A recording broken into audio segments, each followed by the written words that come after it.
والصلاة والسلام على سيد الرسل وخاتم الأنبياء صلى الله عليه وعلى آله وأصحابه وبارك وسلم. أما بعد فأعوذ بالله من الشيطان الرجيم. بسم الله الرحمن الرحيم. إن المصدقين والمصدقات وأقرضوا الله قرضا حسنا يضاعف لهم ولهم أجر كريم. والذين آمنوا بالله ورسله أولئك هم الصديقون والشهداء عند ربهم لهم أجرهم ونورهم. والذين كفروا وكذبوا بآياتنا أولئك أصحاب الجحيم. وقال تعالى في مقام آخر: ولا تقولوا لمن يقتل في سبيل الله أموات بل أحياء ولكن لا تشعرون. وقال النبي صلى الله عليه وسلم: لكل نبي رفيق ورفيقي في الجنة عثمان، أو كما قال النبي صلى الله عليه وسلم. صدق الله مولانا العظيم وصدق رسوله النبي الأمين الكريم، ونحن على ذلك لمن الشاهدين والشاكرين، والحمد لله رب العالمين. واجب الاحترام بزرگان محترم، شرکائے محفل، اللہ ہم سب کی حاضری منظور و مقبول فرمائے.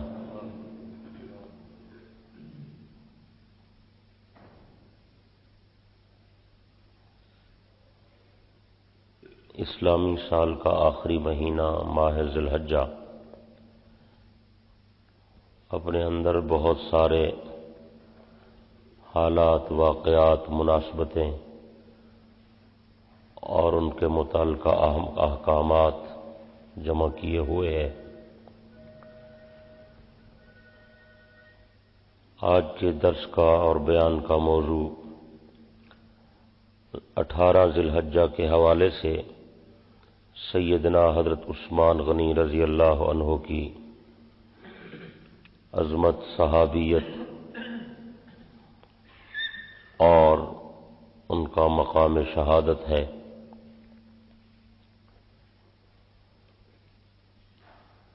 18 ذی الحجہ سن 36 ہجری کو حضور علیہ الصلوۃ والسلام کے یہ صحابی اور دوہرے داماد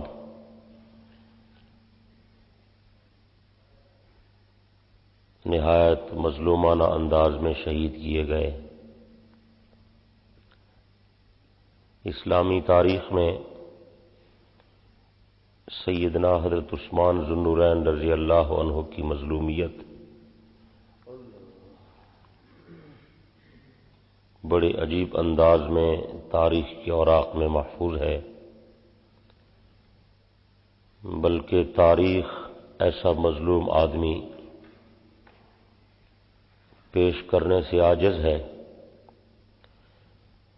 ایک طرف سے ان کا بلند مقام اور مرتبہ ہے، ان کا مقام صحابیت ہے، ان کا زہد و تقوی، ان کا حلم و حیا، اور ساتھ ہی ان کی پیغمبر سے قرابت، نسبی تعلق، رشتہ داری،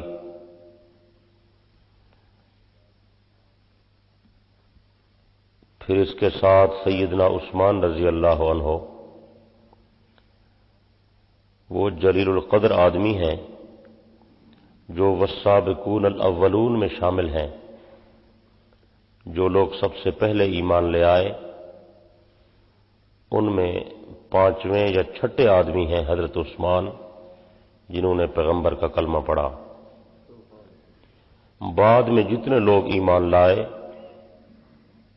وہ بھی مومن مخلص ہیں، وہ بھی صحابہ کی جماعت میں شامل ہیں.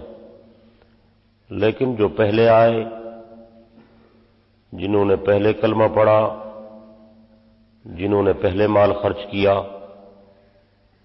جنہوں نے پہلے ہجرتیں کی، قربانیاں دیں، ان کا مقام بہت بلند ہے۔ اس جماعت کے ایک رکن رکین سیدنا حضرت عثمان رضی اللہ عنہ بھی ہیں۔ اتنے بلند مقام کے ساتھ ان کو اللہ نے شہادت کا مقام بھی عطا فرمایا، مگر دشمنان اسلام نے ایک گہری سازش کے تحت حضرت عثمان کو مظلومانہ انداز میں شہید کیا۔ ان کی مظلومیت تاریخ میں بے مثال ہے۔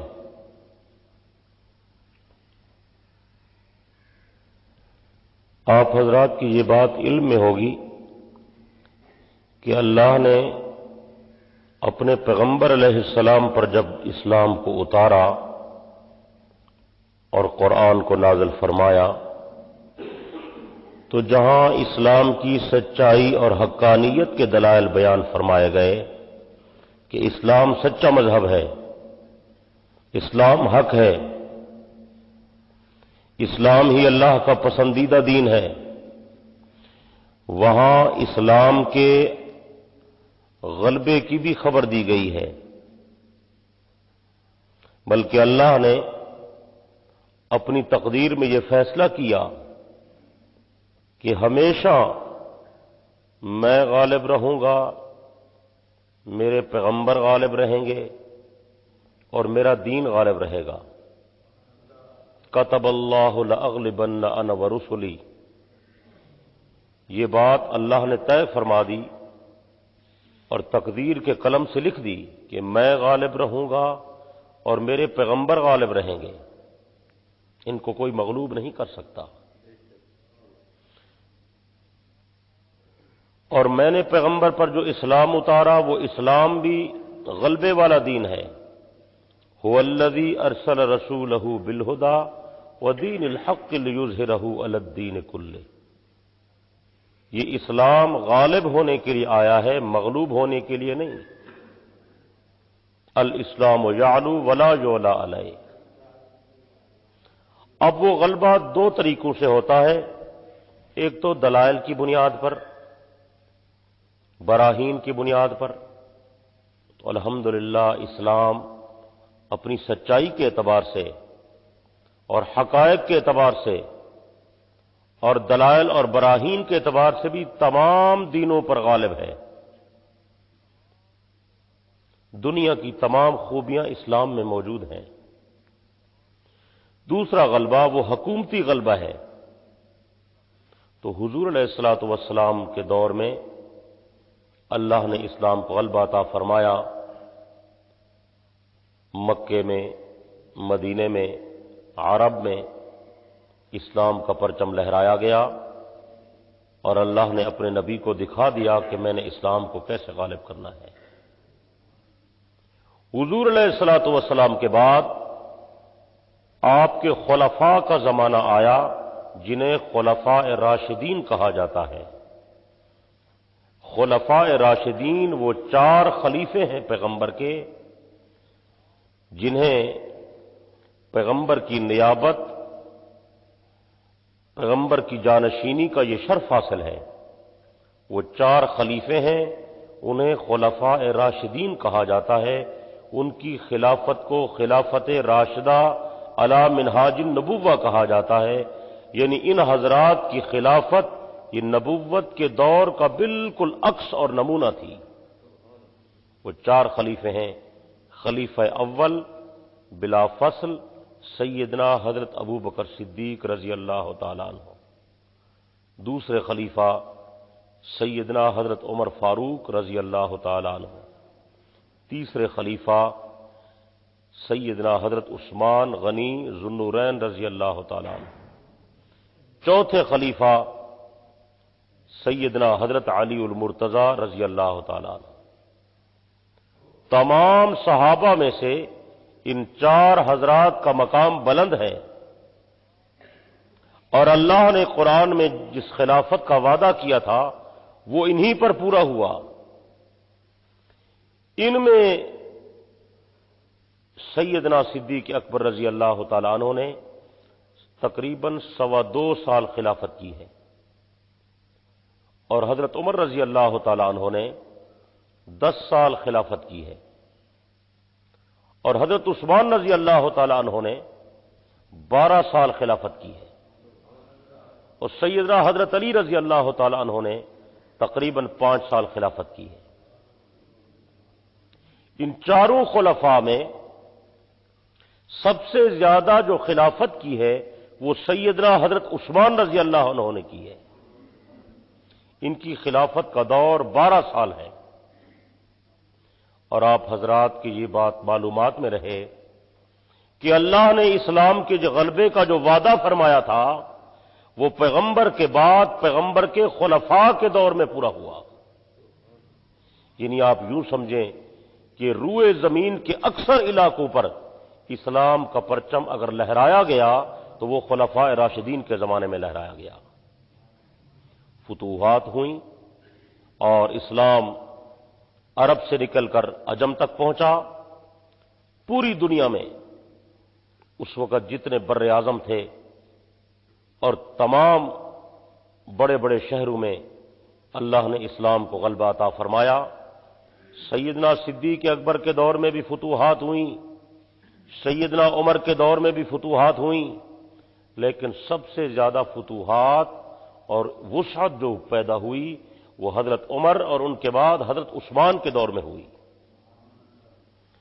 بعض حضرات نے تاریخ میں لکھا ہے کہ ذوالقرنین روئے زمین کا بادشاہ تھا، اگر دنیا میں اللہ نے اس کے بعد کسی کو اس سے بھی زیادہ حکومت عطا کی ہے تو وہ سیدنا عثمان کو عطا کی ہے۔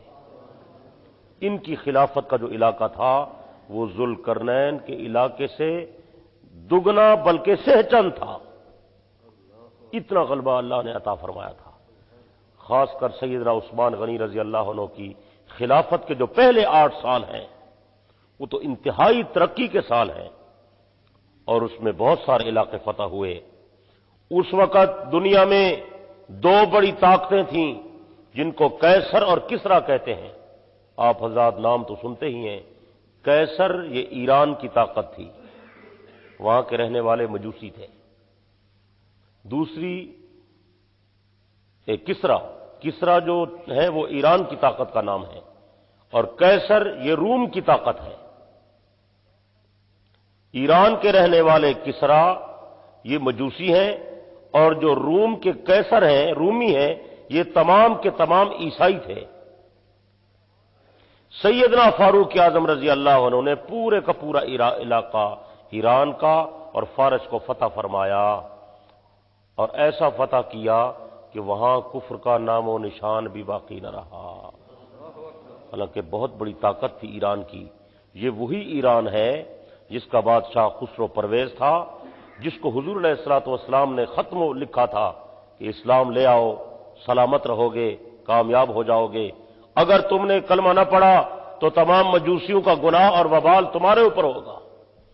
اس خسرو پرویز نے، اس خبیث آدمی نے حضور علیہ الصلوۃ والسلام کی توہین کی اور آپ کا نامہ مبارک پھاڑ ڈالا۔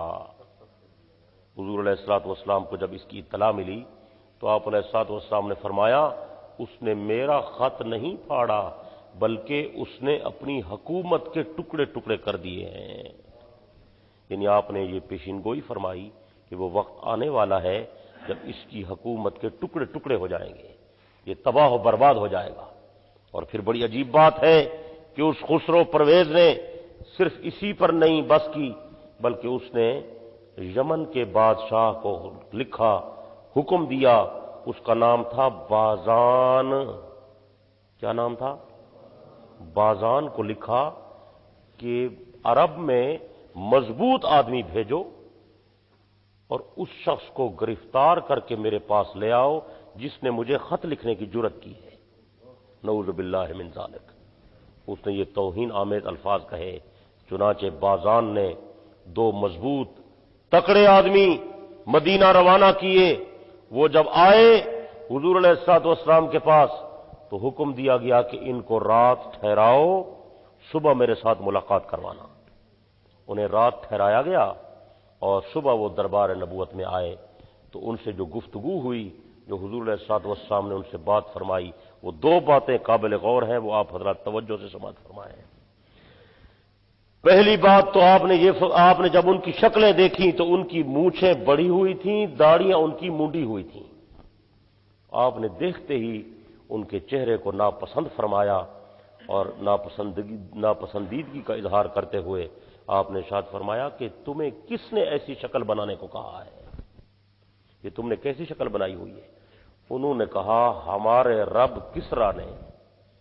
کس نے حکم دیا ہے؟ کسریٰ نے نہیں، ہمارے رب کسریٰ نے، یعنی وہ کسریٰ کو اپنا رب کہتے تھے، مجوسی تھے۔ ہمارے رب کسریٰ کا حکم ہے کہ مونچھیں بڑھاؤ، داڑھی کٹواؤ۔ حضور علیہ الصلوۃ والسلام نے اس کے جواب میں ارشاد فرمایا لیکن میرے اللہ نے مجھے حکم دیا کہ میں اپنی مونچھوں کو کاٹوں اور داڑھی کو بڑھا دوں۔ یہ میرے رب کا حکم ہے، مجھے داڑھی بڑھانے کا حکم ہے، اور تمہارے جھوٹے خدا نے تمہیں یہ حکم دیا ہے کہ تم داڑھیوں کو مونٹتے ہو۔ اس لیے آپ کا مشہور ارشاد گرامی ہے، آپ فرمایا کرتے تھے خالف المجوسا، مجوس کی مخالفت کرو، مجوس کی مخالفت کرو، اوفر اللحا واف الشواربا، مونچھوں کو کاٹو اور داڑھیوں کو بڑھاؤ۔ داڑھی کاٹنا یہ مجوس کا طریقہ ہے، مسلمانوں کا نہیں ہے۔ اور ایک حدیث میں آپ نے فرمایا یہ مشرکین کا طریقہ ہے، مشرک داڑیاں کاٹتے ہیں اور مجوسی کاٹتے ہیں، لہذا ان کی مخالفت کرو اور اللہ کے حکم اور پیغمبر کا طریقہ یہی ہے، اس پر عمل کرو کہ اپنی داڑھیوں کو بڑھاؤ۔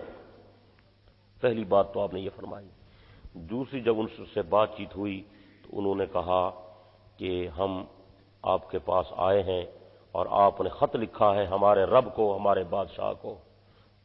حضور علیہ الصلوۃ والسلام نے فرمایا کہ تمہارے بادشاہ نے، کسریٰ نے میرا خط پھاڑا، میرا خط نہیں انہوں نے پھاڑا، اس کی حکومت کے ٹکڑے ٹکڑے ہو جائیں گے۔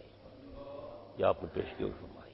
بلکہ اگلی بات فرمائی، جب انہوں نے کوئی بات کرنے کی کوشش کی تو آپ نے اگلی بات فرمائی، آپ نے فرمایا میرے ساتھ زیادہ بات کرنے کی ضرورت نہیں ہے، رات تمہارا بادشاہ کسریٰ وہ تو قتل ہو گیا ہے۔ حیران ہو گئے وہ، انہیں یقین نہ آیا کیونکہ لمبا سفر تھا، ہوائی جہاز، ٹیلی فون کا زمانہ تو نہیں تھا کہ فوری اطلاع مل جاتی۔ آپ نے فرمایا کہ جا کر تحقیق کرو، دیکھو اسے رات قتل کر دیا گیا ہے، کسریٰ قتل ہو گیا ہے۔ تو ان کے تو حواس باختہ ہو گئے یہ خبر سن کر، یہ واپس دوڑے۔ جب واپس آئے تو انہیں آ کر پتہ چلا کہ اسی رات، جس رات کا پیغمبر نے فرمایا تھا، اسی رات میں خسرو پرویز کو اس کے بیٹے نے قتل کر دیا۔ پیغمبر کا ارشاد حق اور سچ ہے، پیغمبر پر اللہ باتیں اتارتے ہیں، پیغمبر پر جو ہے وحی آتی ہے، نبی کے پاس جو علم ہے اسے علم وحی کہتے ہیں۔ تو اللہ اپنے نبی کو بتا دیتا ہے، پیغمبر اپنی مرضی سے تو بولتے نہیں ہیں، خاص کر اس طرح کی بات، ایسی پیشین گوئی ہو یا ماضی کی کوئی خبر ہو، یہ دونوں چیزیں ان کا تعلق اخبار غیب کے ساتھ ہے۔ کبھی کبھی غیب کی باتیں، غیب کی خبریں یا آنے والے کبھی کبھی حالات کو اللہ تعالیٰ پیغمبر پر اتارتے ہیں اور پیغمبر پھر لوگوں کو بتا دیتے ہیں۔ تو دین کے معاملے میں کبھی پیغمبر اپنی مرضی سے بات نہیں فرماتے، جو کچھ کہتے ہیں اللہ کے حکم سے کہتے ہیں۔ اسی کو سورہ نجم میں اللہ پاک نے پیغمبر کی عظمت کو بیان کرتے ہوئے قسمیں کھا کر بیان فرمایا، وَالنَّجْمِ إِذَا هَوَىٰ مَا ضَلَّ صَاحِبُكُمْ وَمَا غَوَىٰ وَمَا يَنطِقُ عَنِ الْهَوَىٰ إِنْ هُوَ إِلَّا وَحْيٌ يُوحَىٰ۔ میرا پیغمبر اپنی مرضی سے نہیں بولتا، میں خدا کے حکم سے باتیں کرتا ہے۔ جو کچھ میں حکم نازل کرتا ہوں میرا پیغمبر وہی بیان فرماتا ہے۔ نبی اپنی خواہش سے بھی بات نہیں کرتے، اللہ کے حکم سے بولتے ہیں۔ یہ دو باتیں عجیب ہوئیں، تو وہ جب آئے تو دیکھا بادشاہ قتل ہو چکا ہے، اور پھر اس کے بعد ایران کے اندر کسریٰ کی حکومت میں کبھی بھی استحکام نہیں ہوا، بس لوگ آتے رہے جاتے رہے، آتے رہے جاتے رہے، کچھ مرتے رہے، کچھ ناکام ہوتے رہے۔ وہ پیغمبر کا ارشاد سچ ہوتا رہا، حتیٰ کہ وقت گزرتا گیا، دور آ گیا سیدنا فاروق اعظم کا تو فاروق اعظم رضی اللہ عنہ نے لشکر تیار فرمایا اور ایران پر چڑھائی کی۔ ایران اس وقت کی بہت بڑی طاقت تھی اور بڑے بڑے سپہ سالار آپ نے بھیجے۔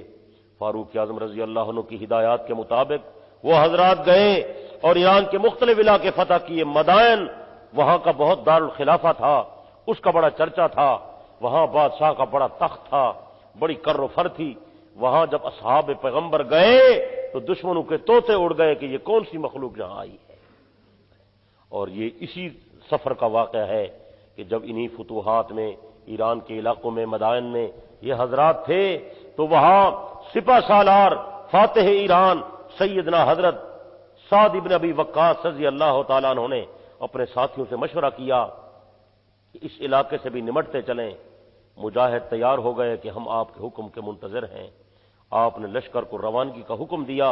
جب لشکر آگے گیا، ایرانیوں کو پتہ چلا مسلمانوں کا لشکر حملہ آور ہونے والا ہے۔ رات کو پوری فوج لگا کر ایرانی فوج نے دریائے دجلہ کے اوپر جو پل تھا اس پل کو توڑ دیا کہ جب پل نہیں ہوگا تو مجاہد کیسے آگے آئیں گے، راستہ ہی ختم ہو جائے گا۔ کشتیاں تو تھی نہیں، سواریاں تو تھی نہیں، تو دریا کو کون عبور کر سکتا ہے؟ تو ایرانی نے رات کو پل توڑا۔ صبح کا سورج جب طلوع ہوا تو مجاہدین اسلام کا لشکر دجلہ کے کنارے جا پہنچا۔ انہوں نے دیکھا پل ٹوٹا ہوا ہے، راستہ کوئی نہیں ہے۔ سپہ سالار نے ساتھیوں سے مشورہ کیا کیا کرنا چاہیے۔ انہوں نے کہا ہمیں امیر کی اطاعت کا حکم ہے، آپ جیسے ہمیں حکم دیں گے ہم تو اللہ اور اس کے رسول کے بعد آپ کی اطاعت کرنے والے ہیں۔ سعد ابن ابی وقاص رضی اللہ عنہ نے فرمایا اگر میری بات مانتے ہو تو جس اللہ کے نام پہ نکلے ہو اسی پہ بھروسہ کرو اور اپنے گھوڑوں کو دریا کے اندر ڈال دو۔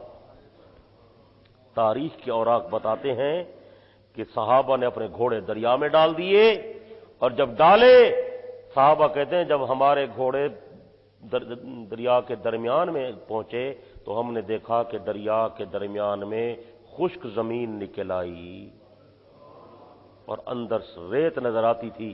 ریت پر ہمارے گھوڑے دوڑتے رہے، چلتے رہے، حتیٰ کہ اصحاب پیغمبر کے لشکر نے دجلہ کو عبور کر دیا اور دوسرے کنارے پر جا پہنچے۔ سپہ سالار قریب آیا، ساتھیوں کسی کا کوئی نقصان تو نہیں ہوا؟ ایک ساتھی نے کہا میرا پانی کا پیالہ تھا لکڑی کا وہ دریا میں گر گیا ہے۔ حضرت سعد ابن ابی وقاص پیچھے مڑے اور دجلہ کے پانی سے خطاب کیا، اے دجلہ جس کے حکم سے تو چلتا ہے اسی کے حکم سے ہم سر پہ کفن باندھ کے پھرتے ہیں۔ تو بھی اللہ کی مخلوق ہے، ہم بھی اللہ کی مخلوق ہیں۔ ایک پانی کا پیالہ تھا وہ تو نے چھین لیا، پیالے تو پانی کے اور مل جائیں گے، لیکن دجلہ میں تجھے یہ بتا دوں کائنات کی تاریخ میں تیری بددیانتی بری مثال بن جائے گی۔ تاریخ بیان کرے گی غلامان محمد آئے تھے، فرزندان توحید آئے تھے، مجاہدین اسلام آئے تھے، تو نے ان سے پانی کا پیالہ چھین لیا تھا۔ دجلہ اگر خدا تجھ سے پوچھے تیرے پاس جواب بھی کوئی نہیں ہوگا۔ تاریخ بتاتی ہے سپہ سالار کے منہ سے یہ الفاظ ختم نہیں ہوئے، دریا کی ایک موج آئی اور پانی کا پیالہ غلاموں کے قدموں میں چھوڑ کر چلی گئی۔ نعرہ تکبیر، شان محمد مصطفیٰ، شان صحابہ، عظمت صحابہ، للکار صحابہ، نعرہ تکبیر۔ صحابہ کہتے ہیں اگر ہم قسم کھا کر بتائیں تو لوگوں کو یقین نہیں آئے گا، اللہ کی قسم ہے دجلہ کا پانی ہمارے گھوڑوں کے پاؤں بھی گیلے نہیں کر سکا۔ دریا کا پانی گھوڑوں کے سم بھی گیلے نہیں کر سکا، اور اسی کو علامہ اقبال نے لکھا تھا نا، دشت تو دشت ہے دریا بھی نہ چھوڑے ہم نے، بحر ظلمات میں دوڑا دیے گھوڑے ہم نے۔ حضرت نے یہی لکھا کہ صحابہ کرام کا وہ کارنامہ ہے کہ جن کی محنتوں سے ایران فتح ہو گیا۔ ایرانیوں نے کہا ہمارے بس کی بات نہیں ہے اصحاب پیغمبر کا مقابلہ کر سکے، اور پھر وہ ایران فتح ہوا، مدائن فتح ہوا، تمام علاقے فتح ہوئے، بہت مال غنیمت ہاتھ آیا، حتیٰ کہ کسریٰ کے ہاتھ کے وہ کنگن، سونے میں جو کنگن پہنتا تھا وہ بھی صحابہ وہاں سے اٹھا کر مدینہ لے آئے، اور وہاں کا وہ تخت جو تھا وہ بھی صحابہ اٹھا کر لے آئے، اور بڑی بڑی قالینیں، سب سے پہلے قالین بچھانے کا رواج ایران سے شروع ہوا ہے، اور بناتے بھی وہی تھے، بچھاتے بھی وہی تھے۔ بہترین قیمتی قالینیں اور غالیچے وہ صحابہ اٹھا کر لے آئے۔ حضرت عمر کا قاصد جب وہاں اس کے دربار میں پہنچا، کسی نے کسریٰ کو بتایا کہ ایک آدمی آیا ہے تیرے ساتھ ملنے۔ اس نے کہا پوچھو کون ہے؟ اس نے بتایا کہ میں عمر بن خطاب رضی اللہ عنہ کا بھیجا ہوا فرستادہ ہوں، ان کا قاصد ہوں۔ اس نے کہا اندر بلاؤ۔ فاروق اعظم کا قاصد اپنے گدھے پر سوار ہو کر گیا تھا اور گدھے سمیت اس شہنشاہ کے دربار میں داخل ہو گیا۔ اس کی قالین کو صحابہ کے گدھے روند رہے تھے، اور وہ عظیم الجثہ آدمی تھا، لمبی قد والا، موٹی آنکھوں والا، موٹے ہونٹوں والا، رنگ کا کالا سیاہ تھا۔ جب اس نے ایمانی غیرت اور حمیت سے آنکھ اٹھائی تو بادشاہ کے جسم پر کپ کپی طاری ہو گئی۔ اس نے کہا میرے اندر ہمت نہیں ہے اس سے میں بات کروں، اسے واپس لے جاؤ، اور جو کچھ یہ کہتا ہے اس کی بات کو مانو بس۔ یہ ہماری تاریخ ہے، اور آج ہمارا یہ حال ہے کہ ہم یہود و نصارہ کے سامنے بچھے ہوئے ہیں۔ ان کا ایک پیغام آ جائے، ہمارے منہ سے بات نہیں نکلتی، ہم بات نہیں کر سکتے۔ ایک وقت وہ تھا خیبر کے یہودی حضرت علی کی للکار سے ڈرتے تھے، ایک وقت وہ تھا ایران کے مجوسی فاروق اعظم کے نام سے ڈرتے تھے۔ میرے خیال ہے آج بھی عمر کا نام آ جائے تو ایرانیوں پر کپ کپی طاری ہو جائے گی۔ آج بھی ان کو عمر کی مار یاد ہے، یہ فاروق اعظم کیسا آدمی ہے، فاروق کی جرت کیسی ہے۔ اللہ نے ان کے ہاتھ پر ایران کو فتح کیا اور ایران کے پرخچے اڑ گئے، اور حضور علیہ السلام نے جو فرمایا تھا کہ یہ ٹکڑے ٹکڑے ہو جائے گا تو ٹکڑے ٹکڑے ہو گیا۔ تو یہ بات آپ حضرات کی معلومات میں رہے کہ یہ جو ایران اپنے آپ کو اسلامی ملک کہتا ہے، یہ ایران ہمارا فتح کیا ہوا ہے۔ ایران کس کا فتح کیا ہوا ہے؟ اور یہ جو چین ہے، یہ چین بھی ہمارا فتح کیا ہوا ہے، یہ بھی مسلمانوں نے فتح کیا ہے۔ تو مجوسیوں کے دل میں فاروق اعظم کی عداوت اور نفرت تھی، دشمنی تھی، لیکن ان سے کچھ بن نہیں آتا تھا، منصوبے بناتے رہے، اور بالآخر انہوں نے وہ مجوسی کھڑا کیا جس نے فاروق اعظم کو جا کر شہید کیا۔ وہ ابو لولو فیروز مجوسی تھا، انتقام لینے کی کوشش کی، اور فاروق اعظم نے نہ صرف ایران فتح کیا بلکہ اس کسریٰ کی شہزادیاں اور بیٹیاں مال غنیمت میں لے آئے۔ میں نے کئی دفعہ آپ کے سامنے بیان کیا ہے کہ فاروق اعظم نے وہ ایرانی بادشاہ کی جو بیٹیاں تھیں وہ 3 عظیم آدمیوں کو عطا کی، ایک شہزادی صدیق کے بیٹے کو، ایک شہزادی اپنے بیٹے کو، اور ایک شہزادی علی کے بیٹے حسین کو عطا کی۔ یہ 3 شہزادیاں ایران سے آئی تھیں، اس لیے ان کے دل میں یہ نفرت تھی اور بغض تھا اور عداوت تھی کہ کسی طرح ہم اصحاب پیغمبر سے بدلہ لیں۔ فاروق اعظم نے روم کا کچھ حصہ بھی فتح کیا، لیکن جب حضرت عثمان غنی کا دور آیا تو سارے روم کا علاقہ، روم کے اندر 3 بر اعظم تھے، تینوں بر اعظم کو فتح کرنے والا وہ سیدنا عثمان غنی ہے۔ حضرت عثمان نے بہت بڑا علاقہ فتح کیا، بیت المقدس اور شام یہ فاروق اعظم کا فتح کیا ہوا ہے، لیکن روم کے سارے علاقے یہ سیدنا عثمان غنی کے فتح کیے ہوئے ہیں۔ بعض حضرات کہتے ہیں کہ یہ سارا افغانستان یہ حضرت عثمان نے فتح کیا ہے، آذربائیجان، ماوراء النہر کے جتنے علاقے ہیں یہ سارے سیدنا عثمان غنی، اور یہ پشاور تک کا علاقہ یہ سیدنا عثمان غنی کا فتح کیا ہوا ہے۔ ہم اپنی تاریخ سے ناواقف ہیں، ہمیں اپنے بزرگوں کے کارناموں کا علم نہیں ہے۔ تو جب حضرت عثمان نے روم کی کمر توڑی اور حضرت عمر نے ایران کے پرخچے اڑائے تو ان لوگوں نے منصوبہ بنایا، یہودیوں نے اور مجوسیوں نے مل کر منصوبہ بنایا کہ کسی طریقے سے اسلام کی جڑیں کھوکھلی کی جائیں۔ اگر عمر جیسے آدمی آتے رہے، عثمان جیسے آدمی پیدا ہوتے رہے تو دنیا سے کفر مٹ جائے گا، اسلام ہی اسلام ہوگا۔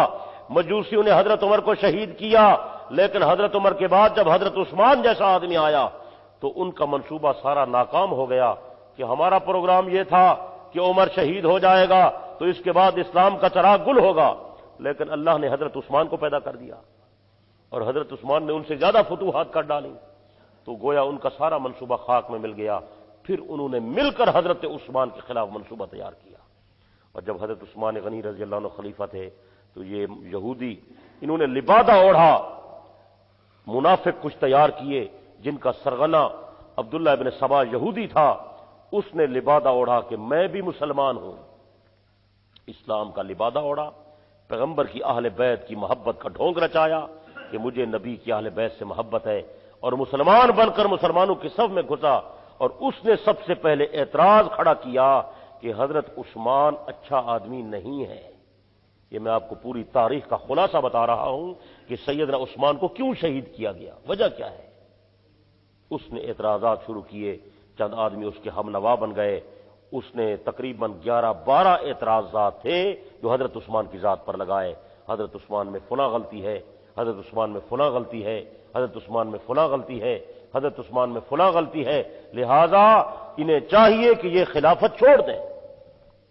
اور حضرت عثمان سے اس کا مطالبہ کیا کہ آپ کے اندر فلاں فلاں فلاں غلطیاں ہیں، آپ خلافت چھوڑ دیں۔ سیدنا عثمان غنی رضی اللہ عنہ نے ان کی ایک ایک بات کا جواب دیا۔ تمام صحابہ مطمئن ہو گئے کہ حضرت عثمان معمولی آدمی تو نہیں ہے، والسابقون الاولون کا مصداق ہے، معمولی آدمی تو نہیں ہے، یہ پیغمبر کا داماد ہے اور دوہرا داماد ہے، معمولی آدمی تو نہیں ہے، حضرت عثمان تو نبی کا جدی رشتہ دار ہے، حضرت عثمان حضور کے دادے عبد مناف کی اولاد ہے، پھر حضرت عثمان حضور علیہ السلام کی پھپھی کی بیٹی کا بیٹا ہے، پھر حضور نے اس کو اپنی بیٹیاں عطا کی ہیں، اتنا قرب ہے حضرت عثمان کے ساتھ پیغمبر کا، اتنی قریبی رشتہ داری ہے۔ پھر اس نے پہلے کلمہ پڑھا، اور جتنا اسلام پر عثمان نے لٹایا اس کی تو کائنات کی تاریخ مثال نہیں پیش کر سکتی۔ آپ خرچ کرتے ہوں گے، میں بھی خرچ کرتا ہوں گا، روپیہ 2 روپے 5 روپے 100 روپیہ 1000، پر عثمان کے خرچ کی تو کوئی مثال نہیں ہے۔ جس طرح صدیق نبی کا محسن ہے، عثمان اسلام کا محسن ہے۔ جتنا خرچ عثمان نے کیا اتنا خرچ کسی نے نہیں کیا۔ جب مسجد نبوی بنانے لگے، حضور علیہ الصلوۃ والسلام نے مسجد نبوی کی زمین خریدی، سب سے پہلے زمین خرید کر دینے والے سیدنا صدیق اکبر ہیں۔ لیکن جب مسلمانوں کا اضافہ ہوا، تعداد جماعت بڑھ گئی تو مسجد تنگ ہو گئی، تو آپ علیہ الصلوۃ والسلام نے منبر پر اعلان فرمایا، کون ہے جو مسجد نبوی کی زمین خرید کر دے میں اسے جنت کی بشارت دے دوں۔ حضرت عثمان غنی اٹھے، قریب والے آدمی سے جا کر زمین کا سودا کیا اور زمین خرید کر مسجد کے لیے وقف کر دی۔ آپ نے فرمایا، عثمان تو جنتی ہے۔ پورے مدینہ شریف میں میٹھے پانی کا ایک کنواں ہے، وہ یہودی کے پاس ہے، وہ مسلمانوں کو مہنگے داموں دیتا ہے۔ آپ نے دیکھا لوگوں کو تکلیف ہو رہی ہے، آپ نے فرمایا کون ہے جو یہ کنواں خریدے اور مسلمانوں کو دے، میں اسے جنت کی بشارت دوں۔ سیدنا عثمان غنی رضی اللہ عنہ گئے، اس یہودی سے کنواں خریدا اور منہ مانگی قیمت اسے دے دی۔ مسلمانوں کا خیال یہ تھا کہ حضرت عثمان کنواں خرید کر چلو ہمیں پانی دیں گے تو سستے داموں دیں گے، تھوڑی قیمت لے لیں گے، لیکن عثمان کے ایثار کا اندازہ فرمائیں۔ آپ نے فرمایا، مسلمانوں یہ کنواں میں نے خریدا ہے، اللہ کے نام پر وقف ہے، پانی سب مفت لے جاؤ۔ آپ نے فرمایا، عثمان تو جنتی ہے۔ حضور علیہ الصلوۃ والسلام کے گھر فقر و فاقہ، کئی دن سے کھانے پینے کا کچھ نہیں ہے۔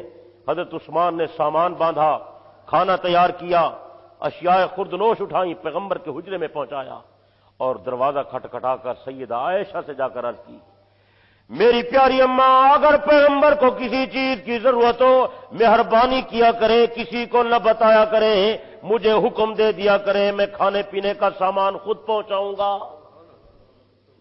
ایسا آدمی جو خود تلاش کرتا تھا کہ کوئی آدمی ملے میں جس پر خرچ کروں۔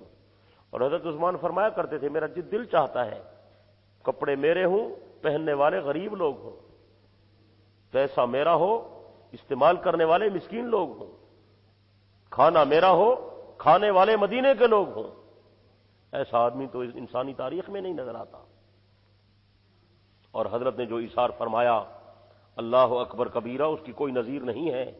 سیدنا صدیق اکبر کی خلافت کا دور ہے، مدینے میں قحط پڑا، غلہ ختم ہو گیا، بارش ہو نہیں رہی۔ حضرت عثمان بڑے تاجر تھے، آپ نے شام سے غلہ منگوایا 1000 اونٹ۔ کتنا غلہ؟ زبان سے کہہ دینا آسان ہے، 1000 اونٹ۔ ایک اونٹ پر کتنا بوجھ آتا ہے؟ کتنی بوریاں اٹھاتا ہے اونٹ؟ 8-10 من تو اٹھاتا ہوگا نا اونٹ۔ صحت مند اونٹ تو 12 من بھی اٹھا لیتا ہوگا، چلو 10 من تو اٹھاتا ہوگا نا۔ ایک اونٹ پر اگر 10 من غلہ ہو تو 1000 کا حساب لگائیں کتنا ہوگا؟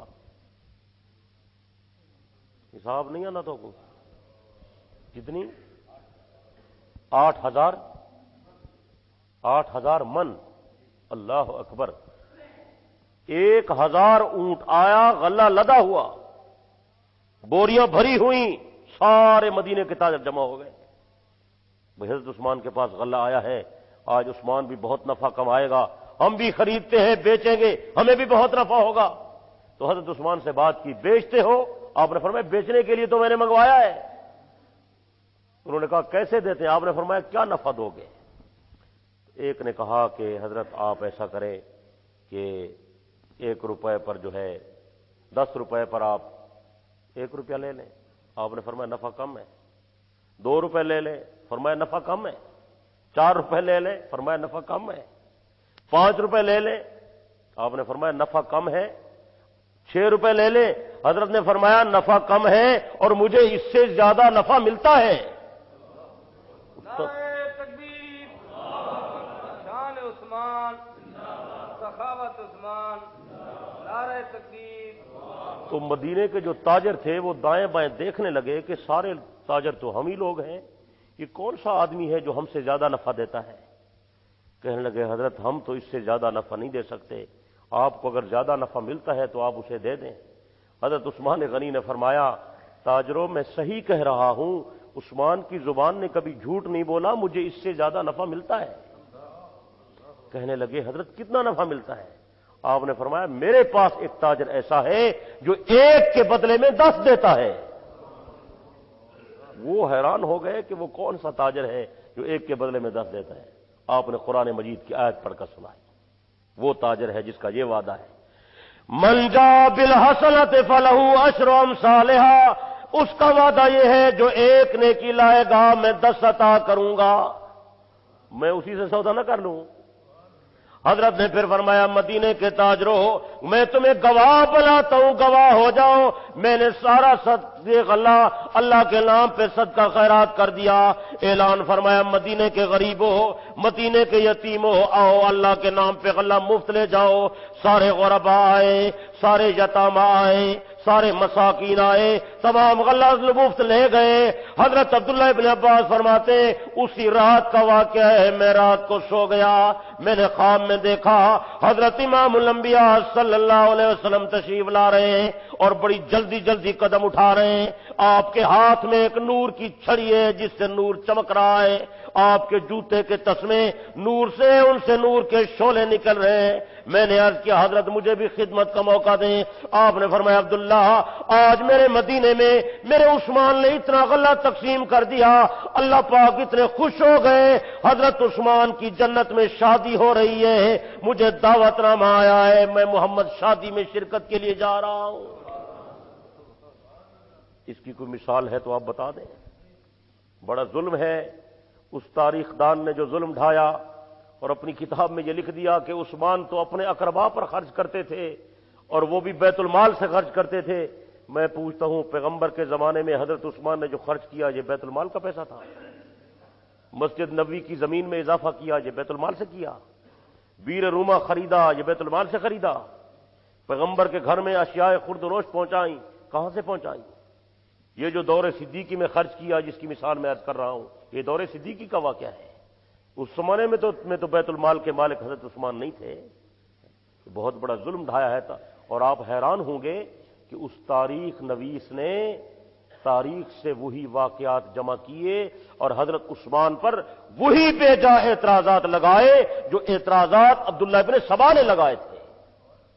تو اس سے اندازہ ہوگا آپ کو کہ اس آدمی نے تو وہ یہودیوں کی ایجنٹی کی ہے، وہ انہی کی زبان بول رہا ہے وہ آدمی، لوگ ان سے متاثر ہوتے ہیں۔ میرے اکابر علماء دیوبند اسی وجہ سے اس کی مخالفت کرتے ہیں کہ وہ تاریخ کی کتابیں لکھنے والا مودودی صاحب وہ حضرت عثمان کا دشمن تھا، اس نے حضرت عثمان کے خلاف تاریخ سے وہی مواد لیا جو عبداللہ ابن سبا نے جمع کیا تھا، اور حضرت عثمان اس کی صفائیاں دیتے رہے کہ لوگوں میں نے ایسا نہیں کیا، میں نے ایسا نہیں کیا، میں نے ایسا نہیں کیا۔ بالآخر انہوں نے یہ مطالبہ کر ڈالا عثمان خلافت سے دستبردار ہو جاؤ، ہمیں آپ کی خلافت نہیں چاہیے، تو حضرت عثمان نے پیغمبر کا فرمان پیش کیا۔ آپ نے فرمایا مجھے حکومت کرنے کا کوئی شوق نہیں، خلافت کرنے کا شوق نہیں، میں خلافت سے دستبردار ہو جاتا، لیکن میں کیا کروں، مجھے حضور علیہ السلام کا حکم ہے۔ آپ نے فرمایا تو عثمان، اللہ پاک تجھے خلافت کی قمیص پہنائے گا، لوگ اتارنے کی کوشش کریں گے، خیال کرنا قمیص اتارنی نہیں ہے۔ کس کا حکم ہے؟ کس کا حکم ہے؟ حضور علیہ الصلوۃ والسلام نے گویا حضرت عثمان کی خلافت کی پہلے خبر دے دی، عثمان خلیفہ ہوگا۔ آپ نے جو پیشین گوئیاں ارشاد فرمائیں ان میں یہ پیشین گوئی بھی آپ نے پہلے بتا دی، میرے بعد خلافت کا والی ابو بکر ہوگا، ابو بکر کے بعد عمر ہوگا، ابو عمر کے بعد عثمان خلیفہ ہوگا۔ حضور علیہ السلام نے ان کی شہادت کی خبر بھی پہلے دے دی۔ ایک دن آپ احد پہاڑ پر چڑھے، روب نبی سے پہاڑ کانپنے لگا، تھرانے لگا۔ حضور علیہ السلام نے اس پر اپنا پاؤں مبارک مارا اور فرمایا اسبت احد، اے احد پہاڑ ثابت ہو جا، ٹھہر جا، کیوں کانپتا ہے؟ فَإِنَّ عَلَيْكَ نَبِيٌّ وَصِدِّيقٌ وَشَهِيدَانِ، تیرے اوپر ایک نبی ہے، ایک صدیق ہے، دو شہید موجود ہیں۔ عثمان بھی شہید ہے اور عمر بھی، اور حضرت علی کی بھی شہادت کی خبر آپ نے پہلے دی، حضرت عمر کی شہادت کی خبر بھی دی، حضرت عثمان کی شہادت کی خبر بھی دی، حضرت علی کی شہادت کی خبر بھی دی، حضرت حسین کی شہادت کی خبر بھی دی۔ تو پیغمبر کا فرمان سچ ہے یا نہیں ہے؟ پیغمبر کا فرمان تو حق ہے، پیغمبر کا فرمان سچ ہے۔ اور ایسا جامع آدمی تاریخ پیش نہیں کر سکتی۔ میں نے آپ کو عرض کیا ہے کہ جو آدمی اتنی بڑی حکومت والا ہو، اتنے بڑے اسباب والا ہو، اتنے بڑے مال والا ہو، اتنی بڑی وسعت والا ہو، اتنی بڑی فوج والا ہو، اتنے بڑے اختیار والا ہو، اور وہ آدمی اتنا بے بس ہو کر مدینے میں رہ جائے کہ دشمن اس کے خلاف قتل کا منصوبہ بنا لے۔ اصحاب رسول جمع ہوئے، حضرت آپ کے پاس بڑی فوج ہے، آپ اجازت دیں ہم لڑتے ہیں۔ آپ نے فرمایا میں اس لیے اجازت نہیں دیتا پیغمبر کے مدینے میں میری وجہ سے کسی کا خون نہ بہہ جائے، میری وجہ سے کسی کا خون نہیں۔ آج لوگ اپنی حکومت بچانے کے لیے لاکھوں مسلمانوں کو قتل کر دیتے ہیں، کوئی پرواہ نہیں ہوتی۔ عثمان وہ عظیم آدمی ہے جس نے مدینے میں خون نہیں بہایا۔ مغیرہ بن شعبہ فرماتے ہیں میں بڑی مشکل سے عثمان کے پاس پہنچا، میں نے کہا حضرت تین باتوں میں سے ایک بات چن لیں، یا تو مجھے اجازت دیں، یہاں اصحاب پیغمبر موجود ہیں، انصار آپ کے ساتھ ہوں گے اور دشمنوں کا مقابلہ کریں گے، یہ یہودی بلوائی اور سبائی جتنے منصوبے ہیں سب کا مقابلہ ہوگا، آپ کے نام پر ہم اپنی گردنیں کٹوانے کے لیے تیار ہیں۔ اور انصار کہتے ہیں ہم پہلے بھی انصار ہیں، دوبارہ انصار بننا چاہتے ہیں، پہلے ہم نے پیغمبر کی مدد کی، اب پیغمبر کے خلیفے کی مدد کریں گے۔ دوسری بات یہ ہے کہ آپ مکے چلے جائیں، مکہ مکرمہ میں کافی لوگ موجود ہیں، آپ کی حمایت کریں گے، آپ کا ساتھ دیں گے، محترم جگہ ہے، دشمن کی سازشیں وہاں ناکام ہو جائیں گی۔ تیسری تدبیر یہ ہے کہ آپ شام چلے جائیں، حضرت معاویہ کے پاس بڑی طاقتور فوج ہے اور وہ لوگ آپ کے وفادار ہیں، وہاں آپ کا تحفظ ہوگا۔ سیدنا عثمان غنی نے فرمایا مغیرہ پہلی بات یہ ہے کہ میں اپنی ذات کے لیے مدینے میں خون نہیں بہانا چاہتا، میں اپنی فوج کو جو سرکاری کام کے لیے ہے اپنی ذات کے لیے استعمال نہیں کرنا چاہتا۔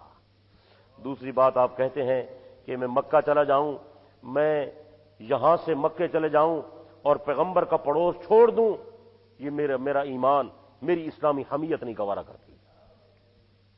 حضرت معاویہ کے پاس چلا جاؤں، مدینہ چھوڑ کر چلا جاؤں، میرا دل نہیں چاہتا، یہ مدینۃ الرسول ہے، مدینۃ النبی ہے، میں پیغمبر کا پڑوس نہیں چھوڑ سکتا۔ حضرت مغیرہ فرماتے ہیں میں روتا ہوا باہر آیا کہ عجیب شخص ہے، طاقت کے ہوتے ہوئے جنگ نہیں کرتا، اختیار کے ہوتے ہوئے مقابلہ نہیں کرتا، کیسا جذبہ ہے اس کا۔ تو منصوبے ان کے زیادہ ہوتے گئے یہودیوں کے، بالآخر انہوں نے حضرت عثمان رضی اللہ عنہ کو اپنے گھر میں محصور کر لیا، اور وہ جو مسجد میں آپ تشریف لے جاتے تھے نماز پڑھنے کے لیے اس سے بھی روک دیا۔ حج کا موسم تھا، زیادہ تر لوگ حج پر مکے چلے گئے تھے، مدینہ خالی ہو گیا تھا، چند حضرات موجود تھے، حضرت عثمان رضی اللہ عنہ کو گھر میں بند ہونا پڑا۔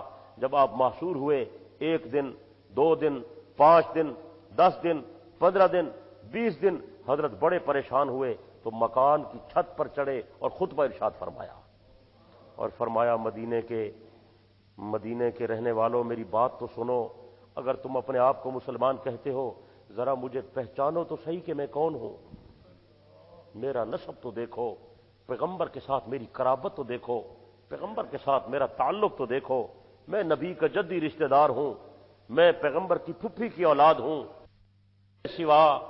دنیا میں میرے سوا پیغمبر کا کوئی دوہرا داماد نہیں ہے۔ بلکہ علامہ ابن حجر اسقلانی بخاری کی شرح میں لکھتے ہیں کہ میں ڈھونڈتا رہا، تلاش کی میں نے کہ کوئی آدمی ایسا مل جائے جس کے نکاح میں پیغمبر کی 2 بیٹیاں آئی ہوں، مجھے کوئی آدمی نہیں مل سکا سوا حضرت عثمان کے، یعنی یہ واحد آدمی ہے جس کو پیغمبر کی دوہری دامادی کا شرف حاصل ہے۔ اور اسی وجہ سے نہج البلاغت میں ہے، سیدنا علی رضی اللہ عنہ حضرت عثمان سے کہا کرتے تھے، عثمان تیرا مقام اتنا بلند ہے کہ تیرے مقام کو ہم نہیں پہنچ سکتے۔ کیوں علی، تو بھی تو نبی کا داماد ہے اور میں بھی نبی کا داماد ہوں۔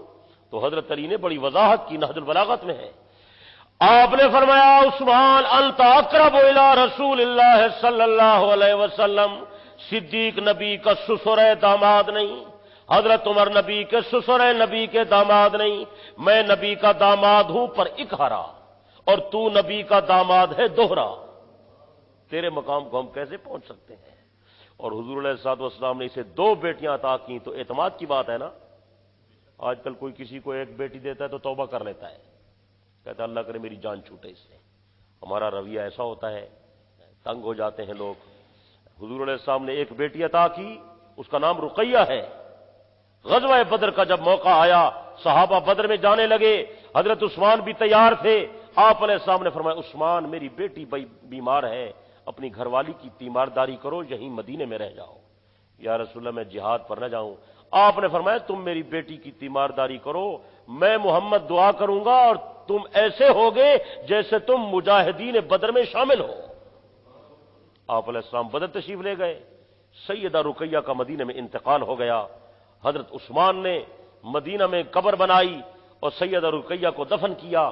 حضور علیہ الصلوۃ والسلام بیٹی کی وفات کی خبر سن کر بھی واپس نہیں آئے، اللہ کے حکم کو پورا کرتے رہے، جہاد کا حکم بڑا عام تھا، آپ نہیں آئے۔ اس وقت آئے جب حضرت عثمان کو قبر میں اتار چکے تھے، دفن کر رہے تھے، تو آپ علیہ الصلوۃ والسلام کے دل مبارک پر کیا گزری ہوگی۔ آئے، آپ کی آنکھوں سے آنسو نکل آئے، دیکھا بیٹی فوت ہو گئی، قبر میں عثمان نے اتار دی، قبر بن گئی۔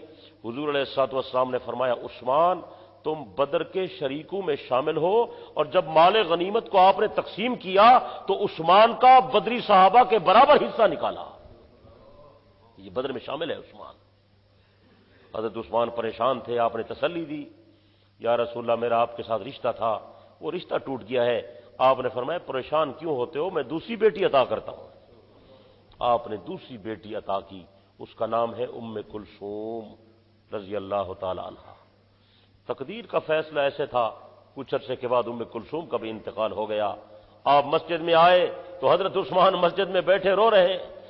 آپ نے فرمایا عثمان کس لیے پریشان ہو؟ عرض کیا یا رسول اللہ آپ نے 1 بیٹی عطا کی، اس کا بھی انتقال ہو گیا، دوسری بیٹی عطا کی، اس کا بھی انتقال ہو گیا، میرا آپ سے رشتہ ٹوٹ گیا۔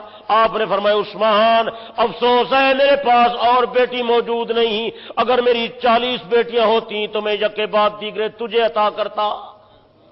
40 بیٹیاں ہوتی، 1 نہیں۔ اسی وجہ سے آپ کو کہتے ہیں ذوالنورین، 2 نوروں والا، 2 نبی کی بیٹیاں 2 نور ہیں، اسی وجہ سے آپ کو ذوالنورین کہا جاتا ہے۔ تو آپ علیہ الصلوۃ والسلام نے اتنا اعتماد فرمایا حضرت عثمان پر کہ اگر میری 40 بیٹیاں ہوتی تو میں کسے عطا کرتا۔ اور یہاں یہ بات میں ضرور عرض کروں گا، آپ حضرات کے ذہن میں رہے اور احباب تک بھی یہ بات پہنچائیں، سمجھائیں۔ حضرت علی کی محبت کے ہم قائل ہیں، حضرت علی کی محبت ہمارے ایمان کا جزو ہے، لیکن حقائق ہوتے ہیں۔ حضرت علی رضی اللہ عنہ کی توہین کو ہم اچھا نہیں سمجھتے، ان کی توہین، ان کی بے ادبی ہم اسے بے دینی سمجھتے ہیں۔ حضرت علی کے ساتھ بغض یہ بے دینی ہے، لیکن حقیقت کا کون انکار کرے گا؟ حضرت نبی نے حضرت علی کو اپنی بیٹی فاطمہ عطا کی، کچھ عرصے کے بعد حضرت فاطمہ روتی ہوئی پیغمبر کے گھر آئی۔ آپ نے پوچھا بیٹی کیا بات ہے؟ تو عرض کیا ابا جی وہ علی تو دوسری شادی کر رہے ہیں. یہ واقعہ ہماری کتابوں میں بھی ہے اور اسے علامہ باقر مجلسی نے بھی اپنی کتابوں میں نقل کیا ہے. آپ علیہ الصلوۃ والسلام بےتاب ہو گئے کہ اچھا علی دوسری شادی کرنے لگے ہیں. آپ علیہ الصلوۃ والسلام جلدی جلدی آئے, دیکھا حضرت علی کو مسجد میں زمین پر لیٹے ہوئے ہیں, تو آپ نے پاؤں مارا, کھڑے ہو جاؤ مٹی پر لیٹنے والے. حضرت علی کھڑے ہو گئے. آپ نے فرمایا میں نے سنا ہے کہ تو دوسری شادی کرنے لگا ہے, کہاں شادی کر رہے ہو؟ اس نے کہا میں شادی کرنے کا ارادہ میں نے کیا ہے ابو جہل کی بیٹی سے. کس کی بیٹی سے؟ آپ نے فرمایا جاؤ ابو بکر عمر کو بلا کر لاؤ, انہی کے مشورے سے تو نے میرے سے رشتہ مانگا اور انہی کے مشورے سے میں نے تمہیں دیا. اللہ کا حکم بھی ایسے تھا, میں نے تمہیں رشتہ دیا, اب تم ابو جہل کی بیٹی سے شادی کر رہے ہو. ابو بکر عمر کو بلا کر لاؤ, وہ فیصلہ کریں گے, اس لیے کہ ایک گھر میں عدو اللہ کی بیٹی اور رسول اللہ کی بیٹی نہیں رہ سکتی. فیصلہ کر دو, میری بیٹی کو فارغ کر دو, پھر ابو جہل کی بیٹی سے شادی کر لو. حضرت علی گئے, صدیق فاروق کو بلا کر لائے, انہوں نے سمجھایا. حضرت علی نے پیغمبر سے معذرت کی, حضرت مجھ سے خطا ہو گئی, مجھ سے غلطی ہو گئی, میں نے ارادہ کیا تھا, میں آپ سے وعدہ کرتا ہوں کہ میں ابو جہل کی بیٹی سے شادی نہیں کروں گا. اور اسی موقع پر پیغمبر نے جو الفاظ استعمال فرمائے وہ ملنگوں نے انہیں ابو بکر صدیق پر فٹ کر دیا ہے, وہ اسی موقع کے الفاظ ہیں. آپ علیہ الصلوۃ والسلام نے فرمایا الفاطمہ تو بذت ملی, فاطمہ میرے جگر کا ٹکڑا, فمن آذاہا فقط آذانی, جس نے فاطمہ کو اذیت دی اس نے مجھے اذیت دی. اسی موقع کی بات ہے.